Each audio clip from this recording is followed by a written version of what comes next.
Oh. Oh, hey now. That little squeak sounded like my dog. My dog makes like meow, meow, little squeaks like that. She's done growing, yeah? Yep, that's it. That's all the grown-ups will do. Our dog was supposed to be that big, and he just kept growing. Marmaduke. Who? Huh? I've heard of that, but I don't know what that is. Just a big ass dog. Oh, okay. Yeah. Your dog's how much does your dog weigh? Like 20 pounds? Yeah. 10 pounds? He was supposed to only be like, like Daisy, like a tiny little pup. Yeah. And then he just kept growing. But I knew because when he was a puppy, his paws were like bigger than my hands. Like something's not calculating here. My grandpa used to say it about all of us. He would always say, "You're going to grow one of those paws one day." Anywho. So I had a chance to check out the Perfect Keto Nootropic powder. No, you didn't. Yes, I did. No way. Want to bet? Okay. So I don't know if anybody like. Is it flavored? Because I didn't see a flavor. Oh. Yes. So that's what I was going to talk about. So I'm used to messing with back in the day, I used to mess with like all the different compounds like alpha GPC, piracetam, pramiracetam, sulbutamine, tons of stuff, L-theanine. Crystal meth. And they all taste like crap. Okay. This was dope because not only did I get a ton of work done, but it's like chocolate. And I was not expecting that. Was I missing that there was flavor on the front? I never saw anything. I don't think that there's a like a flavor on it, but the can itself is like chocolate colored, like brown. Yeah. Ooh, okay. Yeah, so it tasted pretty good. And we got like a hair up our butt, and we ended up cleaning our entire garage, which we've been living at this house for over a year. Wait, so Stephanie used it too? Yeah, she did. Yeah. Okay. And we both just kind of like. So you being kind of a connoisseur, like, was there anything that jumped out on you that ingredients wise that you were like, oh, that's kind of exciting that it has this and that in it? Nothing necessarily like nothing. No, nothing out of the ordinary. It was a traditional like nootropic. However, because it does have the MCTs, I think it just kind of gave you one thing that all nootropic companies, and this is across the board, think of the most expensive ones you can think of to the cheapest. A lot of them don't understand that these nootropics are fat soluble. So when you take a capsule with water, it doesn't. Your body can't break it down. So the fact that Perfect Keto has MCTs in it, your body can actually break it down and absorb it. And that is gigantic. Like I've told people that have tried other supplement companies, I'm like, hey, just do a drop of MCT oil and it'll get rid of all the nasty flavors and you'll actually be able to utilize it. Nobody believes me. They think I'm just trying to like drug them with MCTs, but no. So that trait or whatever, that aspect alone right there is huge. And it looked like it had a lot of ingredients in there. Like it looked it just looked like it had a lot of supplements in there. It looked like there was a lot of different nootropics in there. Where usually a lot of times you're just getting like one, or maybe they're combining like two things. I mean, I don't even recall, all the different things I saw in there, but it looked like a list of like maybe about 10 different nootropics were in there. Yeah, and it's the other cool. Yeah, and the other great thing is the like the serving size. Like when you take a couple capsules, you have to take like 5 or more for it to actually do anything. These I got dog hair in my face. Speaking of a dog, the serving size is really, really big. So you mix it with 8 ounces of water, and you're getting more, or you're getting enough, right? You're getting what you actually need to feel anything and be productive. It's freaking awesome. Highly recommend it. If you guys do want to take advantage, head over to perfectketo.com/powerproject, enter promo code powerproject at checkout, and that'll get you 15% off this product and all the other Perfect Keto products that they have on the site. Damn. It was great. Yeah. Can't wait to try that with some milk. Yeah. I like that. Yeah. So I Nsima finished off my night last night too with another cinnamon roll. Oh, the bar? Yeah. Perfect Keto cinnamon roll. I know. I gotta order me some more of those. I ran out. They're delicious. They're too good. Yeah. Yeah. And Nsima, it looks like you got an awesome package from Piedmontese. Oh, yeah. I'm really excited about that tomahawk that I mentioned. But yesterday after our podcast, because we were talking about food so much, I went home and I cooked up one of the ribeyes. Yeah. And it's, I need more of those ribeyes because I only think I got 2 of them. And they're my favorite. They're my absolute favorite from them. And it cooks like usually, because I'm a simple dude, I cook it up in the air fryer. Typically air fryers, or typically I have to cook up ribeyes for about 18, 19 minutes for it to People be get medium upset. rare. People get upset. They're like, "Why are you sticking a ribeye in the air fryer?" I'm But sorry, it's awesome. guys. It really is. It really works. is. But it cooked in like 12 minutes. Mm-hmm. Cooked in 12 minutes. And I'm actually going to have to maybe do a oven because it cooked a little more than I wanted it to. So, yeah, it cooks quick. And that was like the ribeye cap steak or something like that, right? It was the ribeye. It was actual. Okay. I do have ribeye cap steaks, but it was a full-on ribeye. Oh, so, okay. Yeah. We need to get somebody from the company on the show because, like, I don't really know. I don't know what I'm talking about. Like, I don't know the different, like, all the different cuts. You know, they have like these sirloins and they have fillets and they got all these different ones, and I never understand really. I know the ones that I like, but I'm unaware of the ones that I like don't know the name of because I just never tried some of them. Mm-hmm. The one I threw in my crock pot was like a standing roast or something. I've never heard of it. I was like, what's a standing? I have no idea what a standing roast is, you know? And it was just this big old giant chunk of meat. Looked like it had some good amount of fat running through it. And it had some bones. And the next day when I woke up, all that was in the crock pot was bones because like all the meat just kind of slid off of there. It was freaking great. So awesome. was it still standing after all that time? It was kind of sitting. Yeah. Got knocked down. Yeah, to me it's just crazy how they're able to have such tender meat with higher protein and less fat than what you can get at the store. I don't know what they're giving those cows, but They need to come tell us what's up. yeah. They claim that the cows are natty. I believe it. That they're Well, I not wonder on anything. what their rep set scheme is then. Yeah, they got something going on because those things are jacked. Yeah. So, anywho, if you guys want to take advantage of this higher protein, lower fat, extra delicious meat, head over to Piedmontese.com. That's Piedmot. Oh my gosh, I couldn't pronounce it right. A, B, C, D, E, F, G, H, I, J, K, Oh no, L, M, N, O, P. we're falling I was apart. trying to bob my head to your, Yeah, well, the thing is, I took a breath, and so that ruined me. But that's what happens when you do it live. So it's Piedmontese.com. Got it. Enter promo code PowerProject at checkout. That'll get you 25% off your entire order, along with free 2-day shipping on any orders of $99 or more. Yee. You got to get it. The meat's good. Just trust us. Yeah. It's awesome. And, like, I get frustrated sometimes. I go to the store, and they don't have the different cut that you're looking for. You know, sometimes, like, they're low on one or whatever. Oh.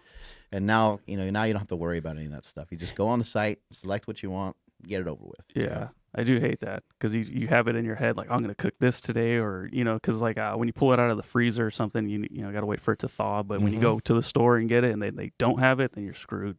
Yeah. Yesterday we were talking a lot about like Five Guys and In-N-Out Burger, and poor Nsima over here was fasting. I wasn't fasting, and I was like, man, that Five Guys sounds good. And I had some the day before, so I was like, I'm just gonna go. And the day before that, I went to In-N-Out Burger. But been on this keto kick again a little bit more recently. Messed around with a bunch of different styles of fasting, played around with some of the information from Cole Robinson.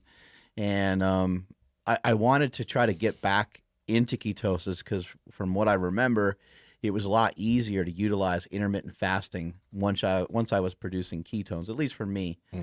I don't mind having some hunger, but I honestly don't really like to have a lot of like discomfort, and like I don't, more so than discomfort, I just don't like abstaining away from things that I like too much. So like I did, no coffee for a month. And then I recognized like I just enjoy coffee. And so I'm just going to, try to have less coffee rather than, drinking 5 or 6 cups a day. So sometimes I'm like, I feel like I'm a pretty good person. I feel like I'm always trying to do the right thing, the best that I can. And so I'm like, well, I don't want to have so much restriction going on in my life all the time. And so I was like, I'd rather just, go back to eating a little bit more. So I hopped back on the keto diet, and then there's just people that are always going to tell you like how you have to live your life. Like, this is the way that you're going to get this. When you do things this way, this lines up for you that way. I even made a post today about reading. Like I've never enjoyed reading because I've always sucked at it. And I have never even read an entire book, which is kind of sad. I'm not bragging about that fact. But it goes to show you that you can do things a little differently than people think. And we talked a lot about that on this podcast many times, about maybe you're training for a bodybuilding show and you're using low reps. Maybe you're dieting and you're using low reps and heavy weight. there's many different ways of getting things done. And sometimes when it comes to health and nutrition, people think that you can't do certain things. With flexible dieting is a great example. Flexible dieting showed us that you can make room for donuts. You can make room for cookies and other delicious foods. And on a ketogenic diet, you can make room for maybe some things that other people wouldn't normally think of as diet food. Now, to make up most of your diet with these foods probably wouldn't be a wise idea, probably wouldn't be smart. But you can occasionally hit up some fast food. You can occasionally cook up some wings or go to like a wing stop and get some buffalo wings because there's still no carbohydrates in there. I'm not saying that that's a healthy practice. What I'm trying to communicate here is that probably the most unhealthy thing that most of us do is just overconsume food for long periods of time. That's where we're going to get inflammation, and that's where we're going to run into other problems, heart disease, diabetes, and so on. You overconsume and you undermove, then that's where we're going to really run into issues. So I have kind of proposed this thing the other day on the interwebs and just said, hey, you know what?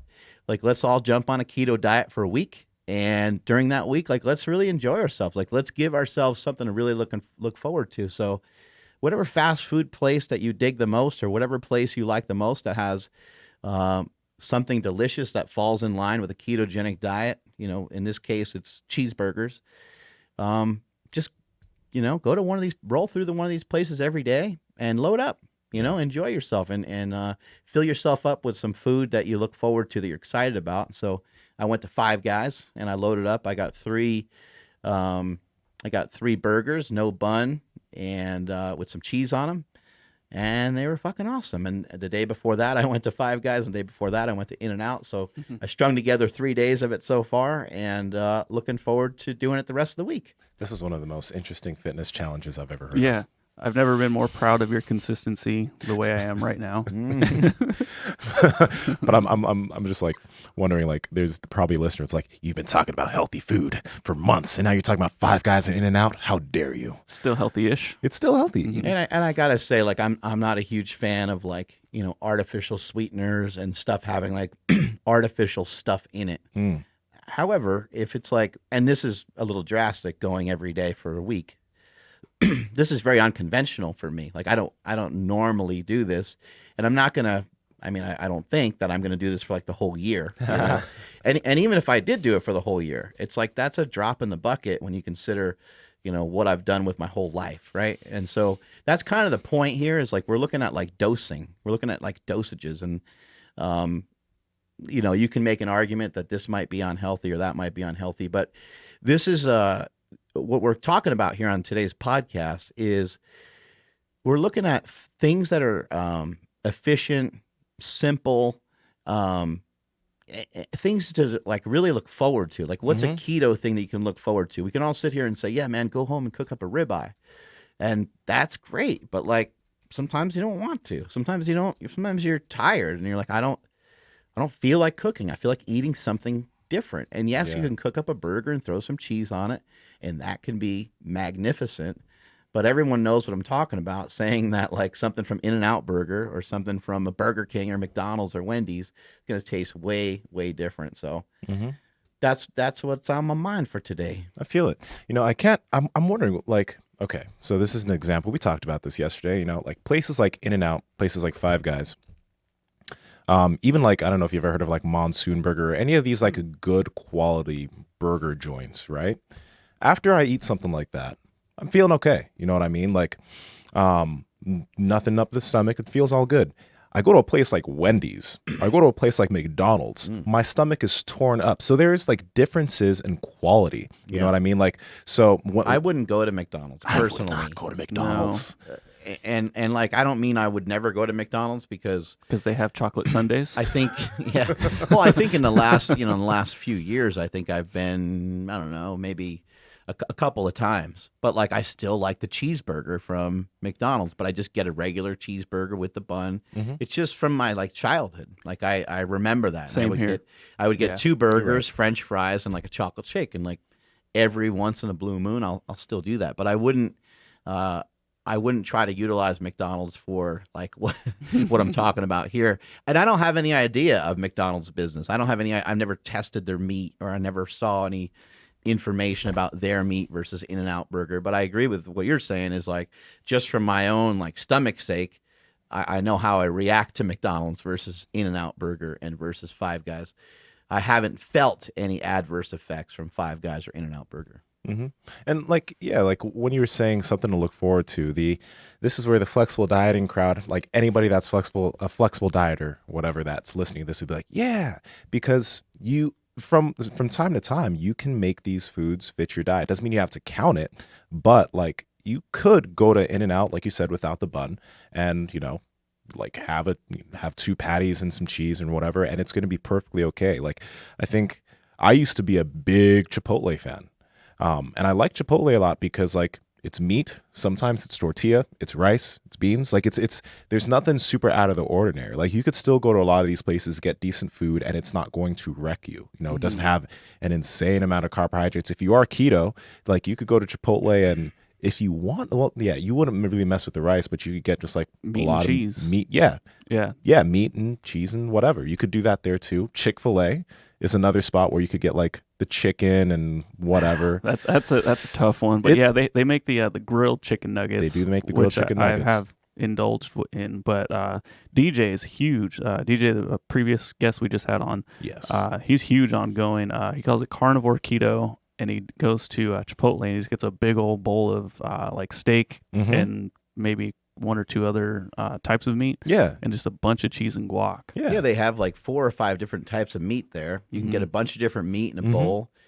Get some like pico on there and some, maybe some guacamole, maybe some cheese, and it's like, man, you're having a party. Yeah, like, that shit's gonna delicious. taste. That's gonna taste really good. Yeah, I don't know what they're doing with their rice, but like the lime flavor to it. Yeah, I like it. Do you not like it? Oh, I love it. Oh, okay. Yeah, no, but I'm just saying, like, what about those chips? That used to be the bane of that. That used to be like that. I used to overindulge on those chips because they're really good. They have like lime on them or something too. They have lime. They have lots of salt. Yeah, and like the salt's stuck on them, so when you bite into it, it kind of like crunches. Like, yeah, yes, yeah. It's been a minute. My son's got like a whole technique. Like, I love this. I love this. We go to Guadalajara, and he gets the chips, and then he gets pico. And he takes like the juice from the pico and like sprinkles it over the chips, and then he pours salt on everything, and it's like the most amazing thing. And then we still dip it in like the pico, but he's getting that salt to like stick on there. I'm like, man, I'm so proud of you. Get over here. Let me get a kiss. You're an actual genius. Come here, Junior. This is unbelievable. Of course you're my offspring, right? I mean, look at this. It is unbelievable, your knowledge and skill set over here. Yeah. When you're talking about like indulging and like, going to the drive-thru and just having, within like something that meets the guidelines, I actually get jealous of anybody who's on a ketogenic diet when it comes to like morning coffee. Like I would love to, I mean, we've talked about it a long time ago, how I like overdosed on heavy cream. I had like 6 ounces or so, and like I was just running to the bathroom for 3 days straight. Oh Lord! But it tastes incredible. It's so good, and I'm like, I can't have that much Joe fat and right I now. estimated that the coffee that he drank had like 900 calories in it or something like Wait, that. whoa, seriously? Well, because like the way he was making his coffee, he just didn't know. He was like, just dump, and he like would just dump in like, I don't know. He had like say like a 12 or 16 ounce thing, and almost half of it was heavy cream. You know how dense heavy cream is? Yeah. And he was rocking with that. Now memory's coming back. I think it was just a protein shake, but it was still with that much heavy cream. Because I don't know if you've ever had it, heavy cream and Slingshot protein. I have not. Oh my God. I haven't had it. It's amazing. It is so, like, it tastes like almost heavy like cream, ice, salt, and some water. Salt too? Yeah, a little salt is Okay. a nice little added touch to it. Mix that up with some Slingshot protein, and you're having a party too. It tastes like or throw it in your coffee. Yeah, it tastes like a chocolate milk, like a legit chocolate milkshake. Like it's really rare for me to say this because I'm fat, but I still got I have such a fat guy mentality. But it's almost too much. You know what I mean? Like sometimes when something hits you, and it's like, that's amazing, but it's like it's almost like overkill to like drink a whole big thing of it. It's like that.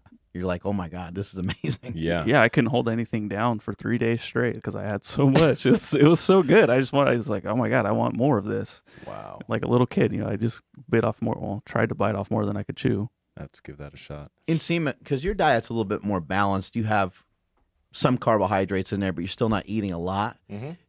Do you, and I know you're not trying to lose weight and you have a lot of activity, but do you watch the amount of fat that you're eating? Like, do you like pay attention to any one particular thing at all? Well, since I cook mostly, not really, because like yeah, not really. I don't go overboard though. So that's the thing. Like when you ask if I watch, the main reason I don't watch is because it's a lot of the same stuff. So I really don't have to pay attention to it much anymore. If I was like adding a lot of new things to my diet, maybe I would, or yeah, like at this point it's become so routine. What if you were to add carbs back in and you just wanted to get a little bit bigger and be a little bit more muscular? Would you say, all right, well, I'm going to add another 100 carbs a day. Maybe I should pay attention to the fat, or you'd still just kind of... I keep the fat the same and just increase my serving. Like I'd keep it simple and just increase my servings of carbohydrates. So maybe more servings of rice or more servings of maybe potatoes or something.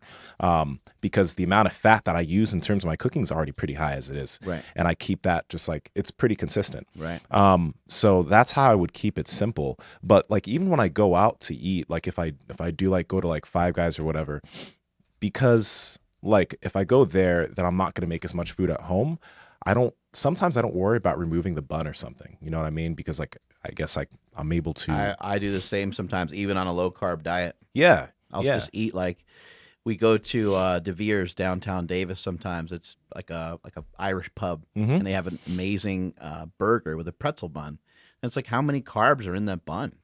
It's probably like maybe 60. Yeah, like that would be 70, yeah. 60 might even be like kind of on the high end. And what I'll do too is like I'll eat it, and it's like if I don't feel like I need the whole bun, I might pick a couple chunks of it off. So I'm not being like super picky and weird about it, but I'm just like, well, I don't really need some of the extra bread because like you want the bread to kind of match up with the meat, and so I'll do that. But if you kind of think about it, if this is your day to day, and you had 150 carbs on this day, and 150 over here, 100 over here, 150 there. Like it's building up a consistency, right? Yeah. It's building up a consistent base, for your particular diet. And for myself, mine might be a little bit lower, like just kind of depends on the day.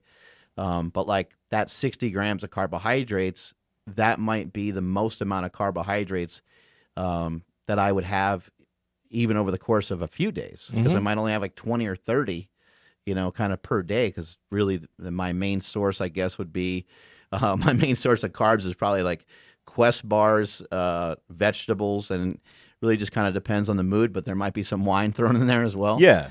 So it's not, there's not a huge amount of carbs coming in.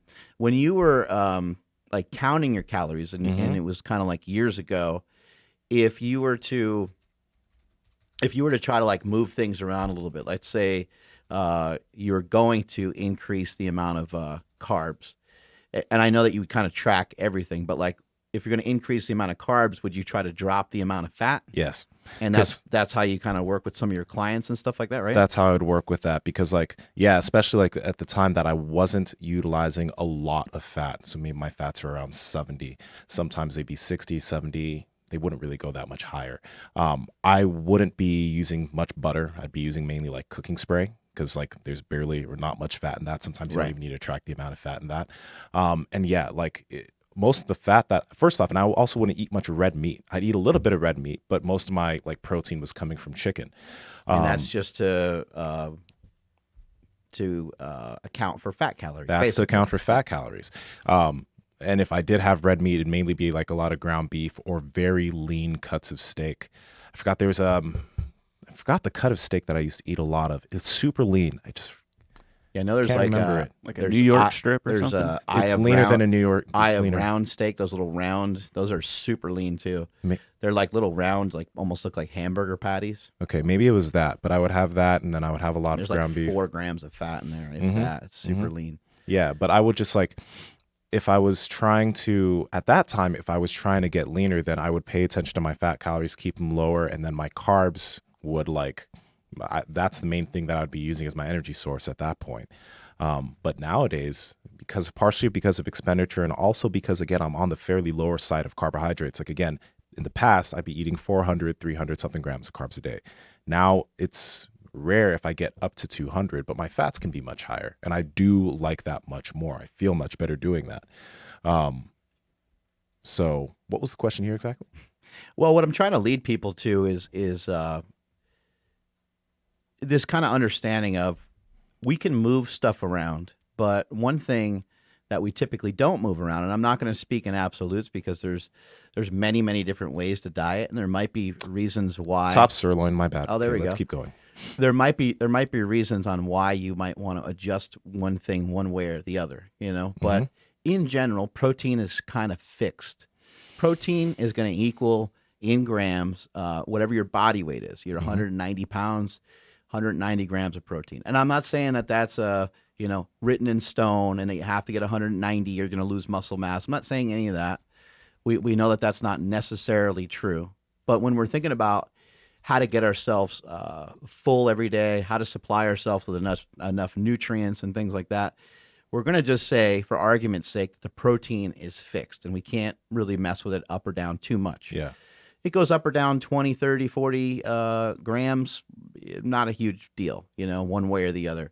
But over the course of the week, there's some consistency. If you weigh 190 pounds, that you're having about 190 grams of protein every day. Now, here's where we got room to play with stuff.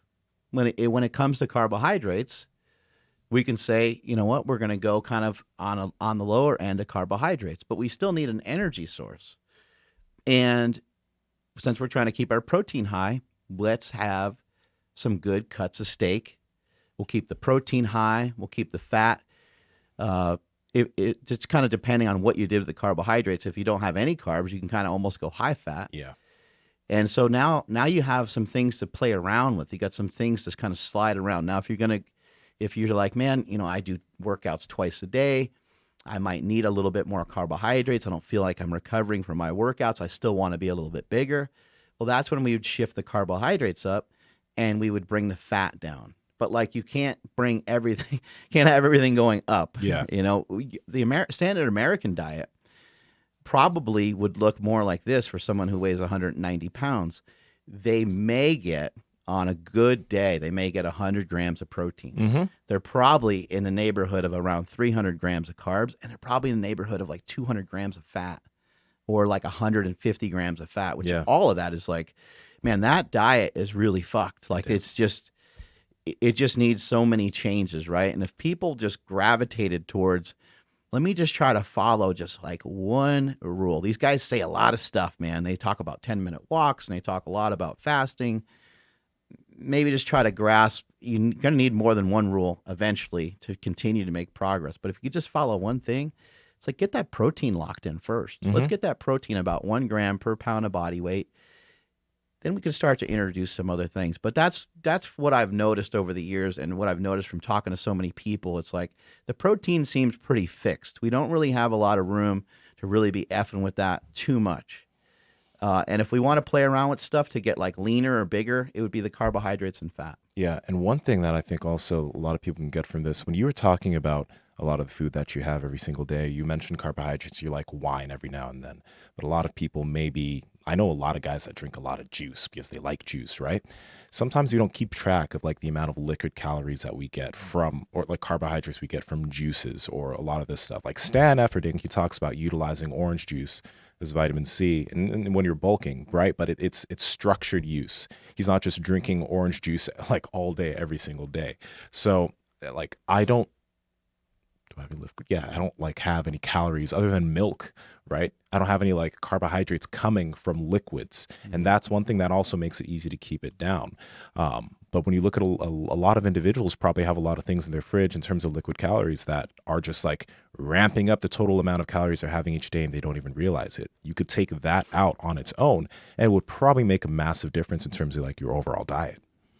Yeah, I think liquid carbohydrates, especially when it comes to a soda or a juice, it really doesn't get any more unnatural than that. Now, if you blended up some oranges at your house, might be a little different. it's still going to hold a lot of the nutritional value of having the vitamin C in it.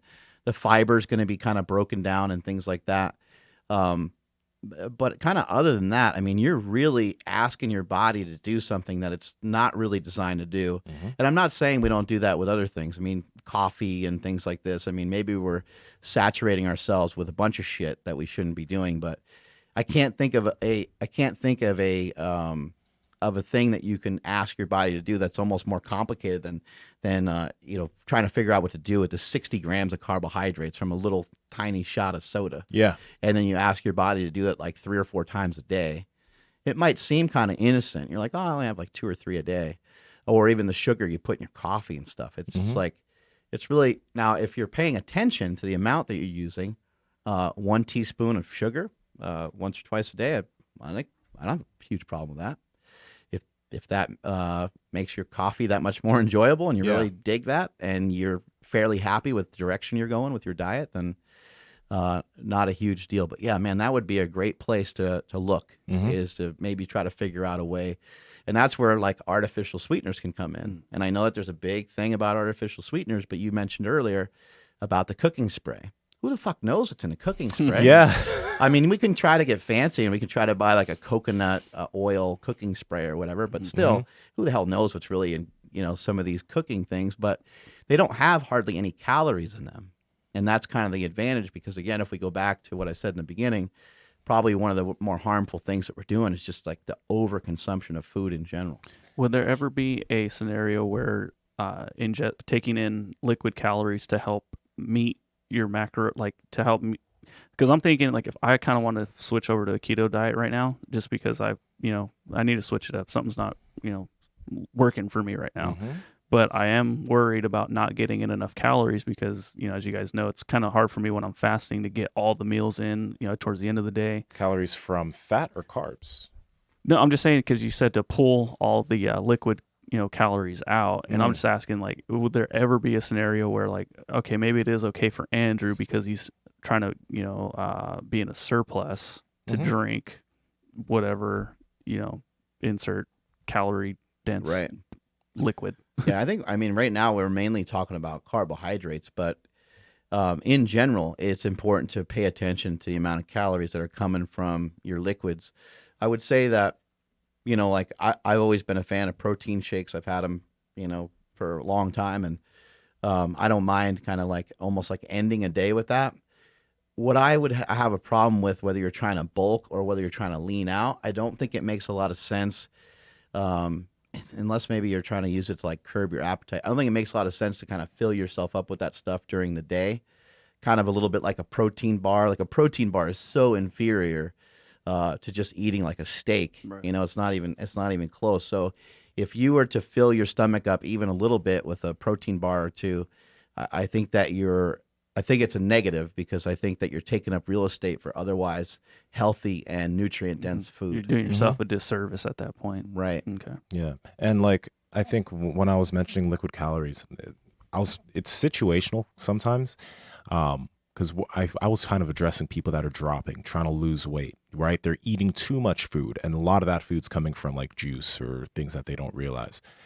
If you're trying to gain, I think it can be beneficial. Even Stan talks about using orange juice, like in terms of getting an easier source of carbohydrates in sometimes. But I don't think post-workout, yeah. Even post-workout, yeah. But it needs to be like, it's really beneficial, but also shouldn't be used in excess. So there are people that like, maybe they're trying to hit 500 grams of carbs, but then 200 of those grams comes from juice. I don't think that's smart. Right. Yeah. You know what I mean? Yeah. Like you can utilize that because it's an easy way to get that amount of carbohydrates in if you're really needing to hit that. But having it be excess is just way too much. Yeah. I'm just thinking because I would like to maintain where I'm at right now and jump on a ketogenic diet. I just want to make sure that happens. Yeah. And I think, a good place to do this is usually kind of like at the end of the day. So again, making sure you're getting in like nutrient dense food, make sure you're getting in things that you feel are going to move you towards your goal. And then at the end of the day, like if you kind of just want something sweet, that would be a time you already filled up your cup for the overall nutrients that you need for the day. You filled up your cup on the amount of calories that you need for the day. Got your protein in, you got everything in, and you just want like a little extra. And especially in your case, you're trying to gain some weight. I think that's where you would want to kind of put something in, is after you already did all the stuff the right way. But to back up on this just a little bit, these are things I've mentioned before, but like the things that we eat when it comes to like a natural food source, these things are really designed to be eaten in the way that they come to us. For example, like an orange. An orange, obviously, you have to peel. You have to get rid of the peel. It's not going to taste very good. But an orange has like 5 or 6 grams of fiber in it usually. Mm-hmm. The orange in general might have 30 grams of carbs, kind of depending on the size of the orange. Yeah. And the majority of that's going to be sugar. The majority of that's going to be fructose. The interesting thing is that the orange, or any fruit really, it comes with cofactors in it that help you regulate it helps regulate your blood sugar. Mm-hmm. So it's designed to be consumed the way that it comes to you. Not really designed to be like blended up and then sit on a shelf for 3 months and then, you guzzle it down 16 ounces at a time. Yeah. Once you start to guzzle down, a 16-ounce thing of orange juice, you probably ate the equivalent of like 5 or 6 oranges. That's kind of like watered down and stuff, and you no longer have the potassium in there. You no longer have like the vitamin C in there. You no longer have the fiber in there. All these things, again, they're cofactors. And you could even kind of look at whey protein shake the same way. Even though I'm a fan, that's different than drinking milk. That's different than eating a steak. This, in my opinion, the steak and some of these other things are always going to be superior. It doesn't mean that there's not any room for these other things. Doesn't mean there's not room for amino acids. Doesn't mean there's not room for like supplementation and stuff. Even creatine. You can get, like, I can get creatine from the meat. Mm-hmm. Well, you can also get a nice supply of creatine from just taking creatine. Yeah. And you can utilize it that way. So it's just a matter of just, I think, knowing what you're up against and knowing what you're facing, I think, is important. Mm-hmm. And I mean, we talk about fasting all the time, but the biggest thing I think that a lot of people can get from fasting is like, I think most of us have somewhat of an unhealthy appetite. I know that like when I was eating all the time, or like, again, I could eat a lot of food, even though I could put it down and I was working out and like I was getting bigger, I was also putting on a good amount of body fat because I really did always feel hungry. And when I look at that, like typically, like a lot of people say, eat 5-6 meals a day, starting with a healthy breakfast. And that breakfast of mine would rev my appetite for the whole day. So I'd be feeling hungry throughout my whole day. I know that we talk a lot about, if you do flexible dieting, you can eat what you want as long as you make it fit. And even if you eat multiple meals a day, as long as you hit your calories, you'll be okay. But the thing is, the main like thing that flexible dieters come across is their appetite. Like they'll have a few small meals and they'll be nice meals and they'll make it fit, but they're still always hungry, So like, that's what I think fasting is so beneficial for. First off, you understand what hunger is, you become okay with it, but then you're also eating in a limited amount of time. So you can eat in a quote unquote deficit while still not feeling extremely hungry after those meals. Like you get used to, I think that's how most people maybe should be eating. It is so that you're not like eating everything throughout your day and you still don't feel full by the end of the day. Because that's how I would feel. I agree 100%. And you said a couple things there that are really amazing. Number one, you said you were exercising a lot and doing a lot, but you still felt like you were putting on fat. Mm-hmm. And it's easier for people to look at the podcast now and be like, that guy was putting on fat, but you've gotten leaner. You've got yourself in a better position. And what I like about the position that you're in now is that this is fairly easy to you. You found something that is simple. You found something that's repeatable.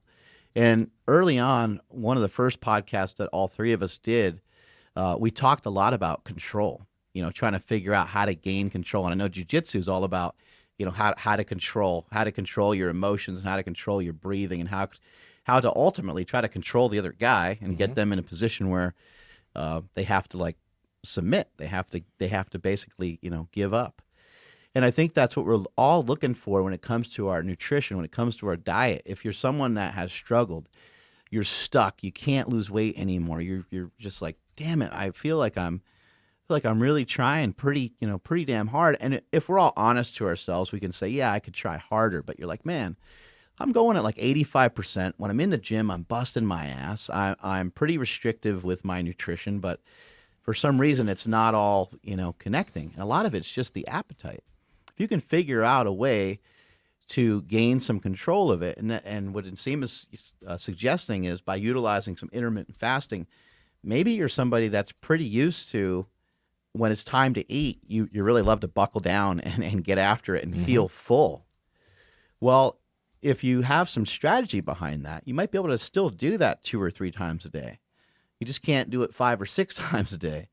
You still might be able to do it 2 or 3 times a day if you utilize some intermittent fasting. And what I've been suggesting to people for this week of trying some of this keto stuff out is maybe you try to utilize some Bulletproof Coffee. And I realize that Bulletproof Coffee is not really true fasting, but it's what's called a fat fast, where the calories that you're consuming have some fat in them. The coffee that you're consuming may have some fat in it, because it's just something that's trying to give you a little bit more control as opposed to just drinking water or just drinking coffee. If we can figure out a way to get you to 2 or 3 o'clock in the afternoon, then maybe you can kind of earn the opportunity to stuff yourself with some food. Just also, pay attention. Like don't just throw an entire stick of butter in your coffee. That's going to be kind of reckless too. If you're someone that enjoys multiple cups a day, then you're going to want to pay attention to it. And don't think that there's some sort of magical potion between the MCT and the butter that's going to, light up your brain and make you burn tons of fat. It doesn't really work that way. Yeah. It's just, again, it's something that can just give you a little bit more control. It's something that's helped me over the years, and was really, really critical of me coming down from like not so much the heaviest weight, but coming down from like 290. When I came down from my heaviest weight, actually the quickest route was to try to get rid of, some calories coming from just stupid stuff like sugars and drinks and things like that. And that was the quickest thing. And then from there, it was a matter of trying to figure out I got a pretty big appetite, man. How do I gain control over some of this? And utilizing some Bulletproof Coffee, utilizing some intermittent fasting was huge part of that. And also being on a low carb diet, because I think the carbs, there's kind of that, it's on the internet. There's a cycle of, shows you this like sugar cycle. And it basically shows how the sugar, can spike your insulin levels, which I don't think that that's a major thing that's making people fat necessarily. However, when your blood sugar goes up, your blood sugar goes down, it makes you feel a certain type of way. And sometimes because of that, you end up having cravings or feel sluggish or tired. And you're like, man, I need to eat. Or like, man, there you go. Yeah, this perpetual sugar addiction cycle. Some people don't even like believe some of this stuff, but there's definitely some truth to it. I know for myself, 100%, sugar makes me want to have more sugar. Like I'm not going to eat like a little tiny cup of cereal and be like, man, I could really go for a steak. Yeah. Yeah. When I would hear you say that, like sugar makes me want more sugar, I'm like, nah, I'm okay. I don't need like a cookie and then another one. But if I touch one of those damn Chipotle chips, that whole bag is gone. Yeah, man. And that's what people don't really think about, like carbs and sugar. Like sometimes the connection isn't really there if you don't know, really what it's made out of. And that 100% happens. That's really good. Like sometimes just need to clear some of this stuff up. Anything that you eat, any sort of carbohydrate that you eat, turns into glucose, aka sugar, in your blood. And again, I'm not trying to paint a picture that says carbohydrates are bad, because I don't believe that at all. I don't believe that protein, carbs, or fat, I don't believe any of them are bad. I just believe that a lot of us have a tendency to overeat. And right now we're talking about trying to gain control. And when you're trying to gain control, I think trying to at least pay attention, aka limit the amount of sugar that's in your diet, would be a great idea. It's a great documentary on sugar. I forgot. Have you seen it? Yeah, well, there's one called That Sugar Movie. That Sugar right? Movie. Yeah. I mean, it just painted a great picture on how like pretty much when you go to the store, everything is working against you in terms of the stuff that you buy. Everything that you think is healthy has just a ton of sugar in it. And what I was actually going to ask you, because if we were to make things simple, first off, when is the last time you really think like you had a, by definition, a binge? How long has it been for you?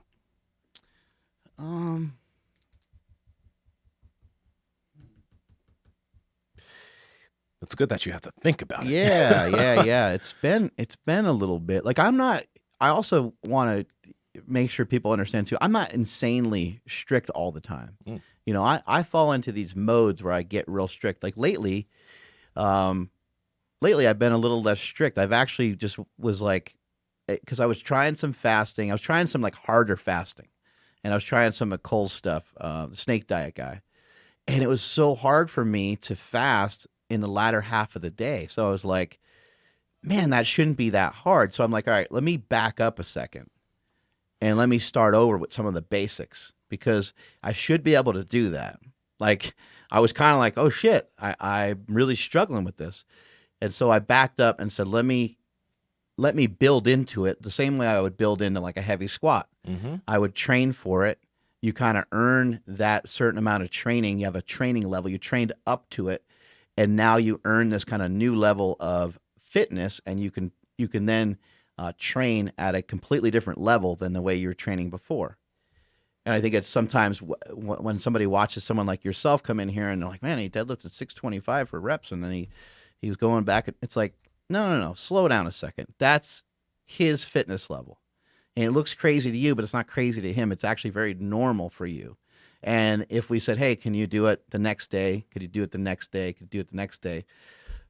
The answer would probably be yes. You could probably do it for 5, 6. If you were doing it for some sort of, if you had a real reason why, you could probably do it for like 10 or 15 days in a row before you're like, all right, man, I'm kind of over this, you know? So you have to get yourself kind of prepared for each individual thing that you're about to go into when it comes to your nutrition. But for me, when I'm saying I'm not crazy strict, it's like I'll have perfect keto bar, I'll have a Quest bar, I'll have a Quest pizza. I might just overeat for a while because I'm like, you know, I'm a little tired of like fasting. I'm a little tired of doing, you know, this and that. And actually, it's actually felt really good. I've put on about 5 pounds, and I feel good. I feel strong. But again, this is like a controlled overeating. Yeah. It's like it's a thoughtful thing. Yeah. I'm trying to think of binging. Like, you know, my wife and I, we went to Napa not too long ago, and I had some dark chocolate and stuff, but like it wasn't just in comparison to like, you know, binges that I've done before. You know, it's like, you know, it was like an event. You know, it was like it's almost like I was in like an eating contest, you know? And, you know, I'd eat cookie dough and pizza and all kinds of crazy stuff, but I haven't done anything like that in a pretty long time, you know, to the point where I can't really remember. Now, the reason why I asked that is because like right now you have very different like habits nutritionally than you had in the past. Like, first off, you're not eating as much sugar as you were in the past. Same here. You're utilizing a lot of fasting. What else? You're eating less carbs. And I think even for myself, when I think back to when I was competing for bodybuilding and I was counting a lot, I was utilizing flexible dieting, but I was trying to make fun things fit for myself. Like I would allow myself to eat some ice cream here and there. I was doing slightly higher carbohydrate, lower fat. And I mean, even at the stages where I was as lean as I am currently, I still had quite a few binges where I literally I couldn't stop myself from eating because my appetite was just like, I just really wanted to eat everything in sight. At this point now, like I'm still lean, but the biggest habits that I have now are, first off, less sugar. So I'm like, I don't have nearly as much sugar as I used to. I'm aware of my bad habits. So I'm aware, like, if my girlfriend wants it, she's like, ooh, let's get some butter cookies. I'll make sure that there are other people that will take some too, so that I only get to eat one. Cookies That's my shit. Butter cookies are my thing, man. But I'll make sure that there's other people who can take some too, because I know that if there aren't, I'm going to eat the whole thing, right? So I don't keep that stuff around me, but also less overall carbohydrates doesn't drive my hunger as much as it used to. And then fasting allows me to like eat in a smaller period of time. So I like literally, even though like in the past, if I was this lean, I would I would be binging quite often. Now I can't remember the last time I had a real binge. That like in a binge, I mean like I can't stop eating, or I have this drive to eat as much as I possibly can. I think it's just because of these big habits that we have in line. Yeah, it makes a huge difference.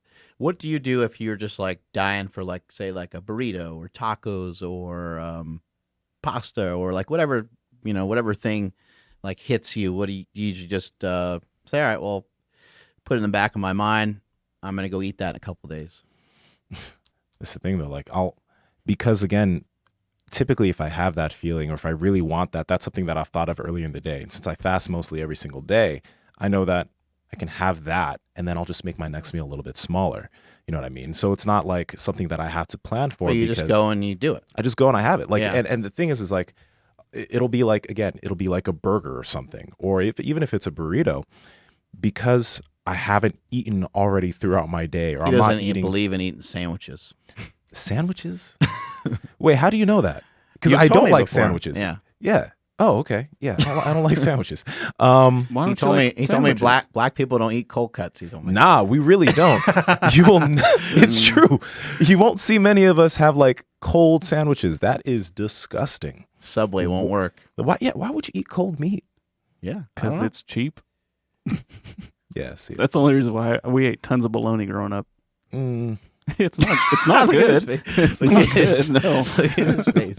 But a big old roll though, like man, roll. yeah. So that's what people make sandwiches out of. It's like a big like. Oh, Looks yeah, looks like those a things. football. Yeah. No, I'd go to Subway, but I'd always get their like hot sandwiches as a kid, like their hot pastrami or their Italian whatever. Chicken bacon ranch was delicious.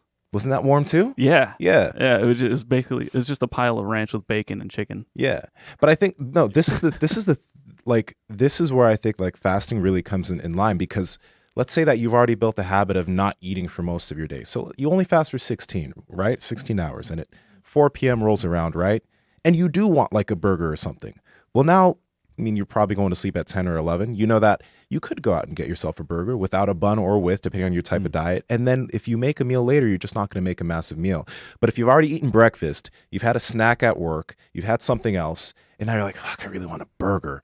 All of that's been adding up throughout your day already, like it's driven so much of your appetite. And like, yeah, you might still go get it, but now you've already eaten so much food, which is why I think it makes such a big difference. That's how it was for me in the past. Like I'd eat a healthy breakfast because I wake up and I make my food, right? And I'll eat another meal. And then because I'm already so hungry during the day, I'm like, damn, I do want a burrito.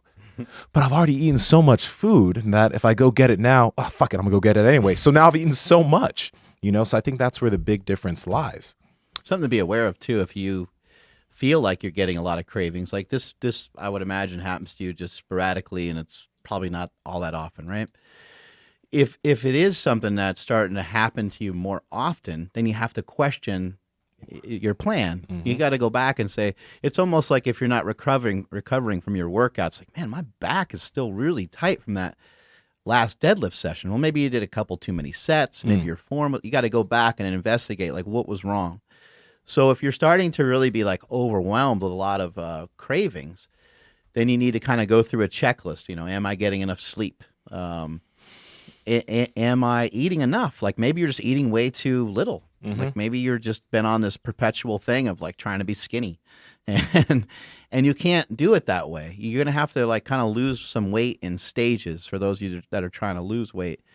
And you have to kind of ask yourself some questions about, am I getting enough nutrients? Is there a wide array of food? Like if you're only eating meat, there could be some potential that you're missing out on some nutrients. I believe that meat has just about everything in it, but maybe you need to eat some eggs. Maybe you should eat some vegetables. Like everyone's going to be a little different when it comes to these things. So, and maybe you're just too deprived. Yeah. Like maybe you're just eating meat and maybe you are really doing good. Maybe you lost 30 pounds. Maybe you're kicking ass, but man, I'm getting really nailed by these cravings. And so that's when you're going to have to, investigate, what's maybe missing from your diet. Something I find really interesting is a lot of people will say, when I talk about fasting and say, oh, you ever try a fast? And they're like, well, I usually kind of like don't eat breakfast, there's some big differences with intentionally fasting. And for some people, they just heard you say 16 hours as if it's no big deal. And some people probably crap their pants, probably, oh my God, 16 hours, I'm going to die. For those of you that do miss breakfast on occasion, it's really just asking you to kind of ride it out a little bit longer than that. So like you would miss breakfast 8 or 9 o'clock, and then you would skip your lunch 12 or 1 o'clock, and then it would be 3 or 4, whatever the math would work out, right? And now you're already there. So it's not, it sounds bad. Like we know it sounds bad because we were both fasting is dumb. We thought it was stupid. You know, now we talk about it nearly every single show because we're trying to get you guys to understand this is a great tool, and not everybody needs to do it. And it may not work great for everybody, but it might not work for people's schedule or whatever. But man, it's a powerful tool, and when utilized properly, it could really help you get headed in the right direction fast. Yeah, and like this is coming from a place of doing a lot of different things like dietarily in terms of my habits. Like I tried eating multiple small meals a day, which would just rev up my appetite more. And I never felt good after those meals. I did some just bigger meals throughout the day, but because I was eating throughout the day, I was always feeling hungry throughout my whole day. And that was my big thing. That's the big thing I didn't know how to fix. Why is my appetite still going, even though I had such a massive meal? A few hours later, I'm hungry again. And again, for me, because of how much I can eat, this is the one thing that's been able to work for me, getting used to feeling hungry and not having it be a problem, just eating some better meals later on in the day. That's the only way I've been able to control my hunger and my appetite. And that was the thing I never really thought I'd be able to get control of. So yeah, I think that's something to think about there. A buddy of mine, he had posted something on his Instagram, and I didn't agree with it, and I kind of have my own response to it, but I was just curious what you guys thought. His post basically said Americans have been intermittent fasting for years, basically the American who doesn't have enough time for breakfast. Yet we still have the obese epidemic. So please someone explain why intermittent fasting works. The thing is, I think your buddy maybe has it a little bit twisted because, if most Americans with bad dietary habits, right, that are overweight, let's say they do skip breakfast, they typically have really just, what were the big concepts that we were talking about? Less sugar overall, which drives hunger, especially for us. I know that. Less overall carbohydrates doesn't mean you're eating none, but less in general. When they make certain food choices, that drives their hunger for their next meals. What did Mark just mention when he was talking about sleep, right? Most of these Americans also get really, really bad quality sleep. What happens when you get less sleep? Ghrelin, your hunger hormone, is skyrocketed. Leptin, your satiety hormone, which tells you when you're to stop eating, is lowered drastically. What happens with most Americans that skip breakfast? When they start eating, they don't stop and they get overweight. So if you do intermittent fasting, cool, it's a tool. But then if you also don't get enough sleep, right, and you're trying to fast, your fast is going to be harder. And when you break your fast, you're going to start eating and you won't be able to stop eating. Yeah. There's just certain big habits you need to have in line that's going to make everything kind of fall into place. Yeah, and it's just as simple as food choices, right? Yeah. If they are skipping breakfast, but then they're still going to have the donut, right? once they get to work. So, but exactly. it just kind of stopped me in my tracks because I was like, wait, that does make sense. And I'm like, well, no, it's kind of nitpicking a little bit. You got to think a little bit deeper about it. Because if I just did fasting, right, and I was still eating the same way I was eating the past, I'd be probably having binge sessions here and there after I start. I'd still be, eating a full thing of Ben & Jerry's at night because I think that's okay because I make it fit. But it still isn't necessary. Overall, it's not the best way to go about things. Just got to figure out cereal.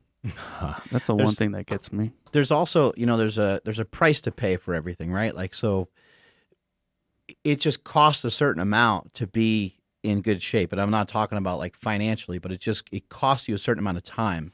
It costs you a certain amount of effort, and no one gets a free pass. Somebody might get a little bit more of a free pass because of genetics, or somebody might get a little bit more of a free pass because they exercise a lot or because they have a lot of muscle mass. But no one gets away with just not following some simple rules to nutrition. So you can't, some of the guy mentioning, that Americans have been, intermittent fasting. It's a joke really, because people are eating pretty late at night probably, and then they're sleeping and they're getting up a little bit later than they wanted. They're they have a food hangover or maybe a literal hangover. They're getting to their job later than they wanted to get to. They have some other stress. Maybe they got an argument or something. Like, we all have these stresses. We got these outside stresses, but some people have these outside stresses, but they're not making a plan. We all have these stresses, and we all have days where like, wow, like that was really foolish of me. I was kind of behind the whole day, and you might have 3 or 4 days that are like that. And you're like, man, that was not smart. Like, I need to get my shit together. I need to get to bed a little earlier. I need to, prep a meal.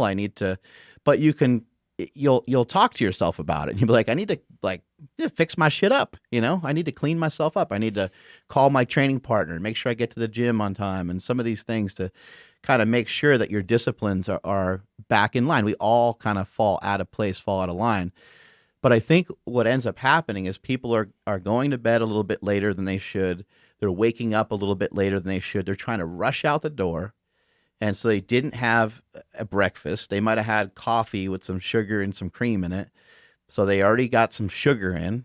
And I'm not saying sugar's the devil, but sugar can help create a problem when it comes to cravings. And it can create a problem when it comes to trying to figure out how to gain control over your diet. And it's now 12 o'clock. They're already behind at work. They're trying to go through a bunch of emails. They just got out of a meeting. They are starving. They don't have time to get to anywhere for lunch yet. And they know that they're not going to go until like 1 or 2 o'clock. That's intermittent fasting, right? The last meal was at 10 o'clock at night. They went to bed at 11. Somebody comes up to them and says, hey, dude, want to go to lunch? And like, yeah, man, let's go. I am dying. And they go somewhere and they eat a bacon cheeseburger and they smash some fries. They eat all that crap, right? They go back to work. They feel way worse. They feel way worse eating than they did when they were starving. Like when they were starving, they were kind of alert. They were like, yeah, I'm really fucking hungry. And now they came back to work and they can't even really work. They're super tired, super sluggish. They don't get through half the work that they're supposed to. They got there late in the first place. They got all this shit on their plate that they have to then take home with them. And they get home, their last meal is at, they had that lunch at like 2, and now they're home at like 6:30, 7 o'clock. They got all life stresses hitting them in the face, and boom, they overeat again. And not only do they overeat, but they have some cookies and stuff like that before they go to bed. And then it's just like, let's restart the whole cycle again. Let's just pretend that none of that happened yesterday, because today's a new day, right? It's a new day, Take everything, just sweep it under the old refrigerator. No one's ever going to move the fridge. No one's ever going to see that. And that's where all that shit's going to like lie each and every day. And it's like, no, it doesn't work that way. You're still going to accumulate calories. You're still going to accumulate body fat by eating that way. And then the cascade of hormones and stuff that you're signaling your body to do all the wrong shit. Intermittent fasting and intentional fasting and having a deliberate reason on why you're doing it is way, way different than that. If I'm going to give you something that you can kind of take home and something that you can really pay attention to, I just wrote down a couple things that Nsima and I just mentioned. We talked about, so if you're going to mess around with some fasting, here's some ways to make it easier. And even if you're not going to mess around with fasting, here's some ways to gain control over your nutrition. We talked about protein being fixed. Let's not mess with that. Get in the amount of grams of protein that you need per day. If you weigh 190 pounds, get in 190 grams of protein every day. Work on eating less carbohydrates. Less carbohydrates, less sugar, maybe more specifically. But, work on paying attention to the amount of carbohydrates that you're eating. And if you're trying to fast, then having less carbs and more fat makes the whole process a little easier. So we're going to keep the protein high. You might want to keep the fat kind of high because you're lowering the carbohydrates. We want to make sure we have enough energy. You want to make sure you're sleeping properly, because if you're not sleeping properly, you're going to make bad decisions. You're going to be fatigued every day. Fatigue makes cowards of us all. You're not going to be able to face when somebody comes up to you at 1:30 to go to lunch and they say, let's grab a burrito. You're going to say, fuck yeah, because you're worn down from the day, right? You're not going to be able to say, "Oh man, no, I got a ribeye that I need to heat up in the microwave." You're not going to be able to. You're not going to have the strength to do it when you're tired. And then the last thing is just hydration. Make sure you're drinking water. Make sure you're adding some salt to your food, because in the absence of carbohydrates, it makes having that electrolyte balance that much harder. Mm-hmm. Yeah, like again, having a plan. Like our boy Matt here over at Super Trading, he's dropping right now. And I saw him the other day. He brought in a big old cooler filled with all of his different food, his Monster Mash, because he knows that he has to commute from work. He has to come train here. He doesn't have time to cook. So it was all planned out and prepared. He had everything done. And having just like, I'm not saying you need to meal prep everything, but if you know that you're going to have certain hurdles that you have through your day, right? You know that maybe you wouldn't be able to fast until after work. So you're going to need a meal at work. Make something so you can have it at work rather than ending up going out to lunch with somebody because you don't have any food on hand. And then it's an excuse to go eat something because you didn't make any food. Have a plan on hand. It'll make everything so much easier. Yeah, when you have that food close to you, it's probably going to put you at ease. I mean, to be brutally honest, when somebody's really heavy, like the last thing they need to do is lug around any food with them at all. Like they probably just shouldn't eat, as our boy Cole points out, right?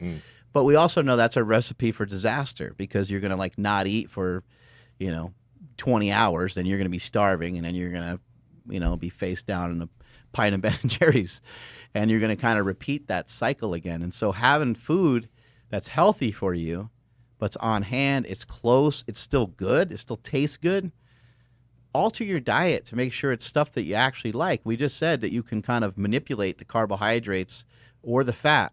So let's say you don't really dig fatty food. Maybe it just feels like it takes too long to digest. It sits in your stomach weird, or you've never even liked steak.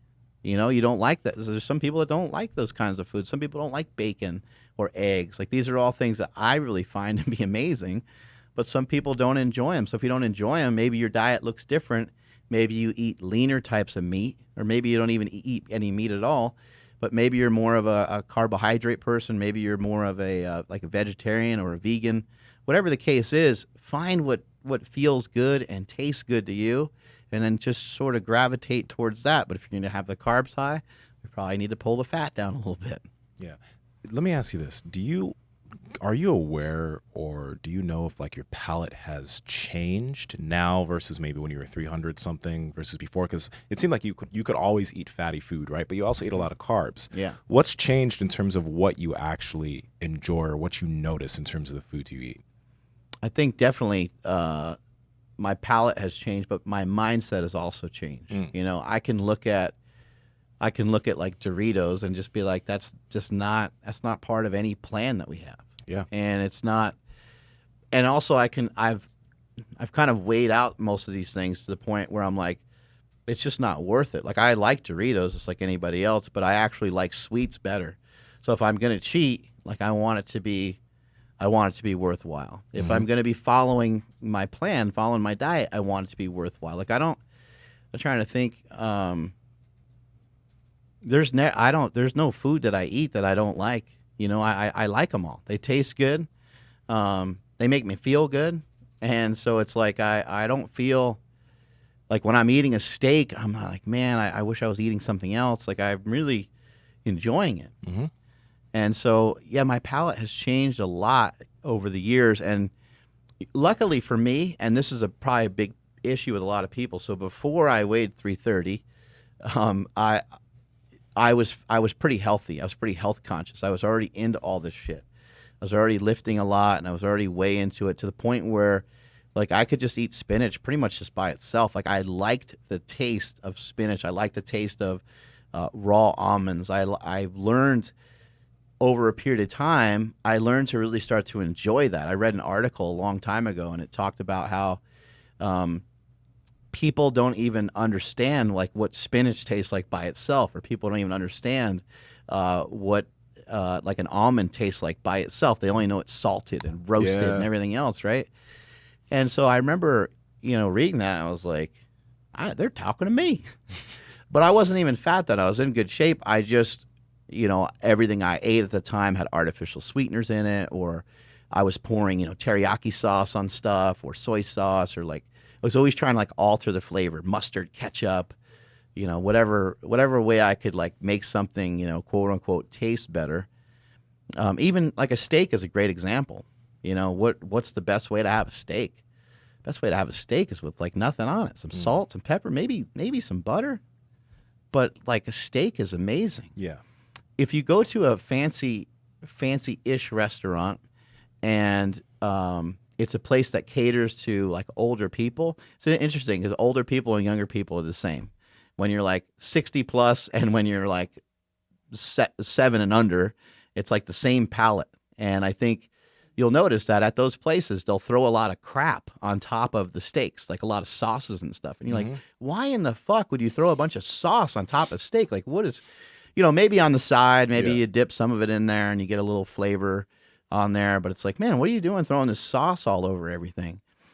But I think that a lot of people's palate are just, they're used to that. But a lot of people that are older, they have maybe really never learned how to enjoy some of these flavors, and it does make it easier to get the food down. Mm-hmm.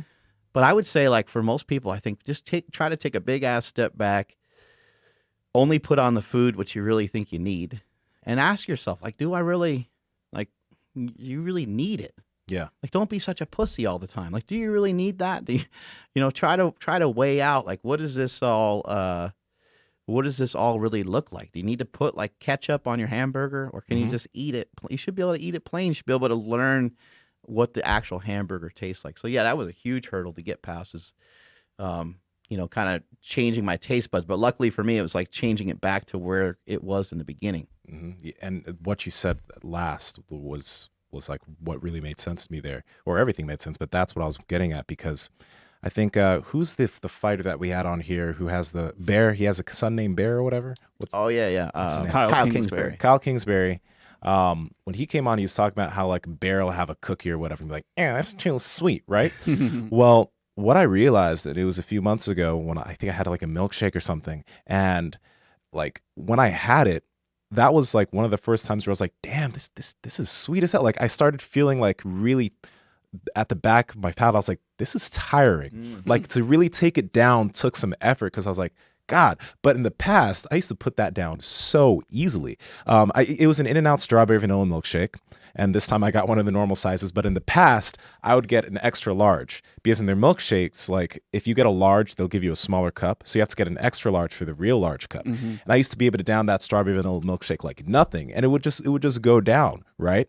But I had one of the smaller ones, and I was having it. I was like, God, this is so sweet. And I was like, wait, did I never really realize how sweet this was in the past?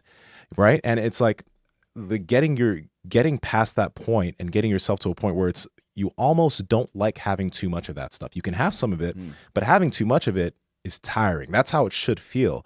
And I think that's trying to build to that or get there, because it's not normal to have that much sugar is what's difficult for a lot of individuals, because they don't cut it out in the first place. Yeah, like have you had a soda in the in the last 10 years? That's one thing that I actually never really messed with. I've never messed with soda. I've never really messed with soda. I was never allowed to have soda as a kid, so having it as an adult was like, Yeah, as kids, like we weren't not allowed to have it, but we didn't gravitate towards it. But after not having it for several years, and then I accidentally grabbed like a water cup, but there was Sprite in it. Yeah. And I was like, oh my God, like my teeth were falling out. Like it's bad. Yeah. It's crazy. I think that's one thing, like as a kid, like sometimes like if our parents like aren't really, like, I guess, helping us that much with our nutrition or whatever, and we're eating whatever, as adults, like you kind of do the same thing. Or if they're holding that stuff back from you, as adults, you're like, ooh, I can have all the Oreos and all of this that I want. You don't really necessarily understand why. So you have to learn that stuff on your own. Yeah. Yeah, I think some of it you're trying to get yourself to a point where eating good makes you feel exponentially better than the feeling that you get from eating bad. Like eating bad, you might be able to start to associate with like kind of feeling bad. Yeah. I don't always get that all the time. Like I don't always like, I don't just like eat something unhealthy and then like my stomach hurts or something like that. But at the same time, like I know what's associated with that. I know what's associated with going and killing a pizza.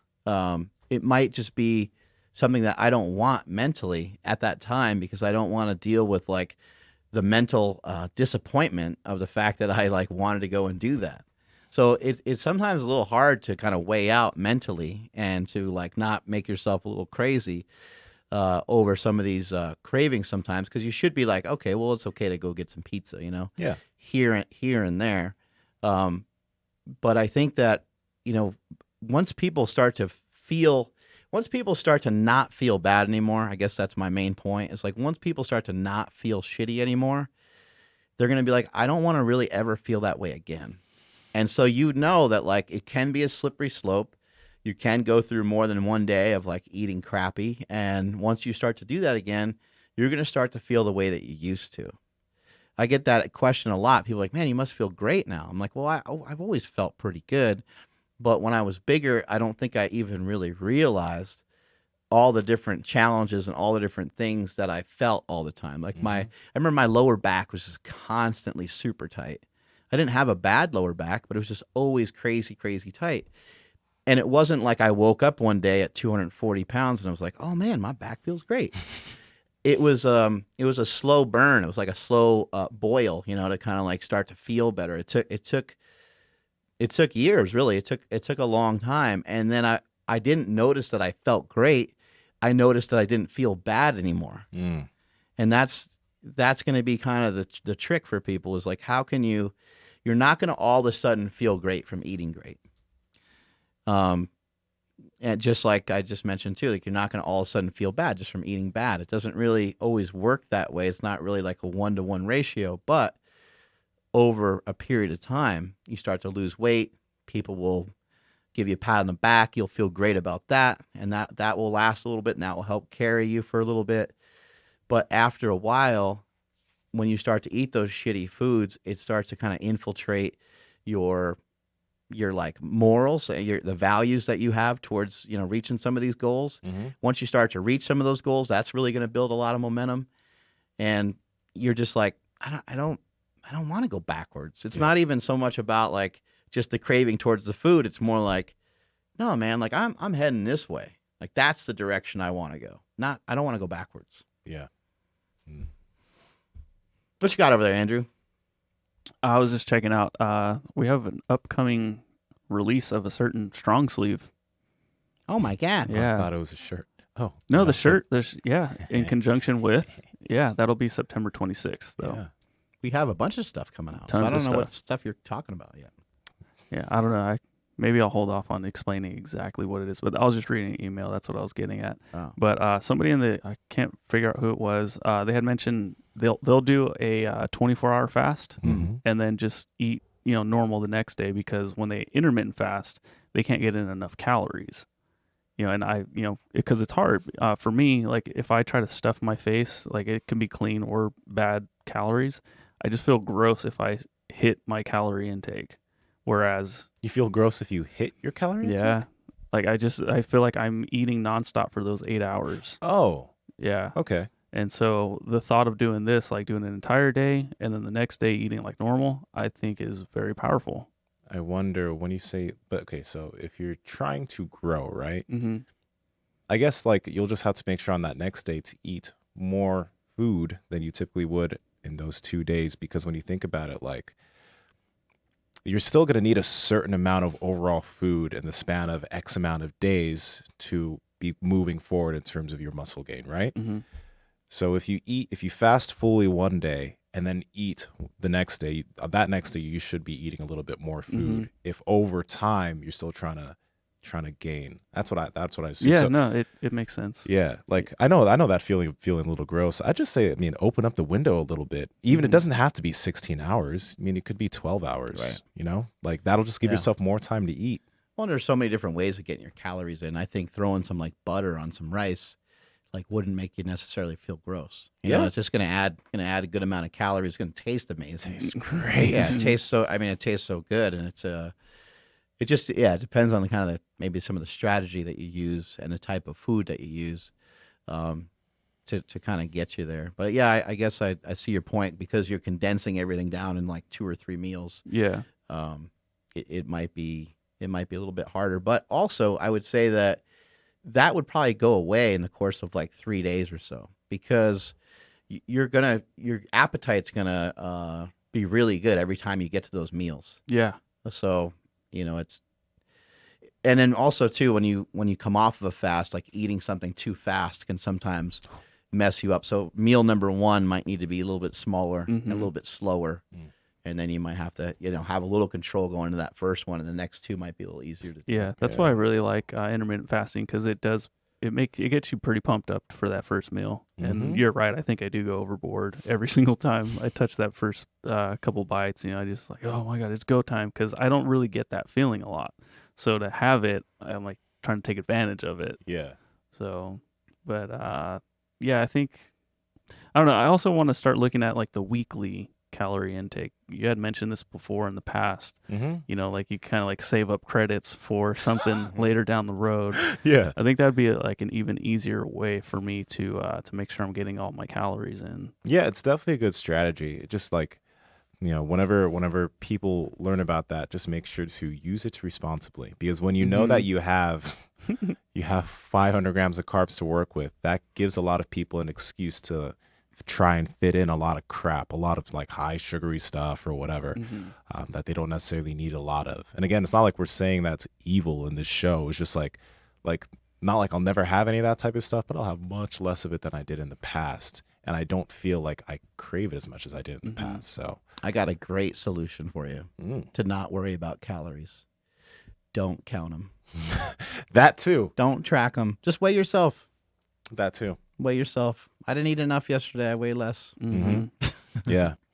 Yeah, I know. I'm just trying not to lose all this that I've worked my ass off to gain. Just making sure you're eating enough protein too. Like that's one thing, because protein can fill you up so much. That's one reason why most people only eat, like you mentioned, 100 grams of it a day. Yeah. Because it can be really filling. So you want to make sure you're getting in enough of that too. It makes sense. Eat your goddamn protein, Andrew. I am. I eat a lot. All right. Yeah, that's actually been the easiest thing to make sure I hit every day is plenty of protein. Cool. I mean, every meal I eat is surrounded around meat. So, you trying to keep your weight up, or you trying to gain weight? What you trying to do? At the moment, I am just trying to maintain. No. To be honest, yeah, I am definitely still trying to put on more weight, but I'm not stressing over it the way I was before, and I think that's kind of set me back a little bit. So right now, I'm just trying to make sure I remain above 190 pounds. I wake up around 192 every day. When that gets like under 190, that's when I start eating more, exactly like what you just said. And oftentimes it is like running to Chipotle and getting, double protein burrito. Double wrap. Oh, that's so good. I used to do that. It's the best. But that shit would always put me to sleep. Dude, that was coma food for me, man. Josh said the same thing. It kind of fired me up. Yeah. Do you not feel sleepy after eating that? No. Dude, that would always just knock me out. I would just feel so tired. So, yeah. But, yeah, I'm just trying to make sure I do not lose. I feel like I've been above 190 for so long now. I've owned it. I really just don't want to go below that, though. Yeah. Strength-wise is definitely going down because I'm not focusing on it as much. Like yesterday, I did a ton of upper body work, and it felt really good. Like I had a really good pump after yesterday's workout, but I didn't go for like a 1 rep max. So naturally, my strength is going to start dwindling a little bit.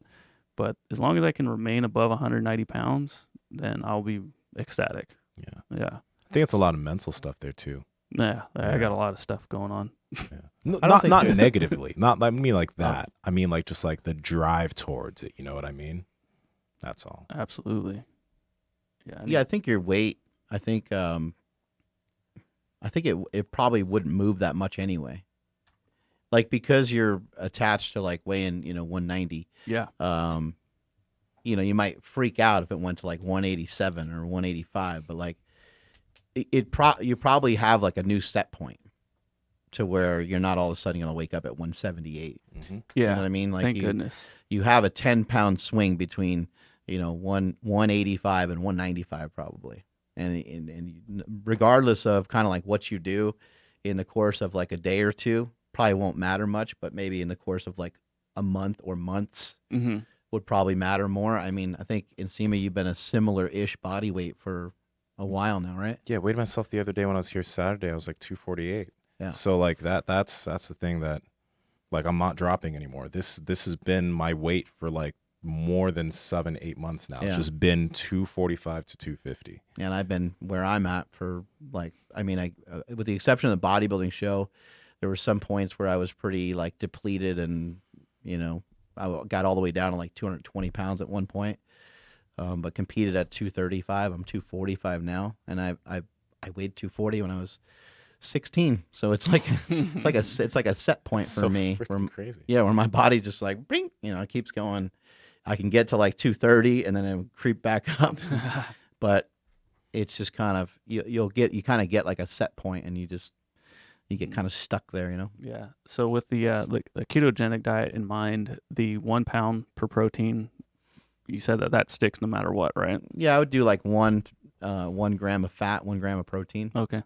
Yeah, just do this. So it's a lot of fat. Mm-hmm. But again, it's like it all depends on how how somebody wants to get there. Like you can make it as gross as you want by trying to eat like really, really fatty foods, or you can just have throw a little bit of oil in your food. And some people overdo it. They drown everything in tons and tons of oil, and it's like you don't need to go that far. You can even just get some even just getting chicken wings, like you don't even have to put a bunch of stuff on them, but like the skin, like there's a lot of fat in that skin, and it to me it tastes good. I love that part stuff. of it. Yeah, I love that stuff.